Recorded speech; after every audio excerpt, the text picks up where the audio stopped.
बियो निवड़त करी पियो ने मुझी तक कंडो कह कयो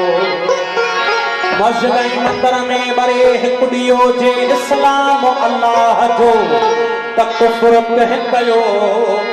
ओरो हिलंदी पयो खलल न खल्क में मज़हबन मुल्क में माण्हू मुझाया ओ मज़हबन मुल्क में माण्हू मुझाया शेखी पीरी बुजुर्ग बेहद बुलाया ओ के था निवड़ियो नमाज़ों बाकन मंदर वसाया ओ सचल आडो की न आया अला अतल वारा इश्क दे ओ नफल ऐं नमाज़ पढ़ा के जे कान उते काने कान इबादत जी इजाज़त चवे नफल ऐं नमाज़ खां करिया कुजाड़ो तेरी फंदो कारो मुतछनो नाहे इजाज़त चवे नकी श्री शैतान को नकी सहरवरी ओ नकी जन न भूत को नकी देव परी हरि राम हरि हम आहे इजाज़त चवे खतीबन खे ॿुधाए छॾ त मूंखे खौफ़ कोन्हे को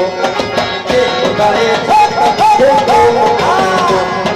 खे ॿुधाए छॾ त मूंखे खौफ़ कोन्हे को खतीबन खे खतीबन खे ॿुधाए छॾ त मूंखे खौफ़ कोन्हे को मुंहिंजी हालत न हुरन सां मुंहिंजी हालत न हुरन सां मुंहिंजी हालत न हुरन सां बाक़ी दिल मान जे पासे को रहमान जे पासे को भगवान जे पासे को रहमान जे पासे को भगवान जे पासे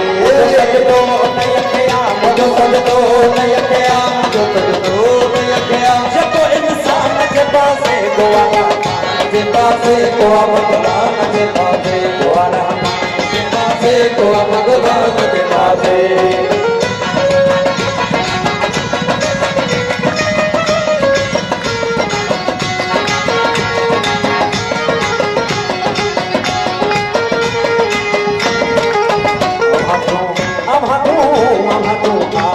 सके असांजो रूह रोए थो आवाज़ो आवाज़ो सके असांजो रूह रोए थो आवाज़ो सके असांजो रूह रोए थो आवाज़ो सके रूह रोए थो इहो मज़हब जेको हूंदो आहे इहो मज़हब जेको हूंदो आहे इहो मज़हब जेको हूंदो आहे मैं शैतान जे पासे को रहमान जे पासे को भगवान जे पासे को रहमान जे पासे को भगवान जे पासे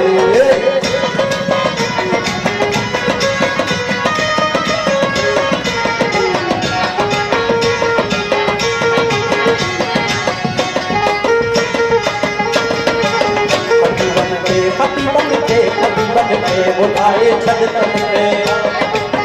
खतीबन खे बुलाए छॾ त मूंखे खौफ़ कोन्हे को खतीबन खे बुलाए छॾ त मूंखे खौफ़ कोन्हे को मुंहिंजी हालत न हुरन सां मुंहिंजी हालत न हुरन सां मुंहिंजी हालत न हुरन सां नकी दिल मान जे पासे को रहमान जे पासे को भगवान जे पासे को रहमान जे पासे को भगवान जे पासे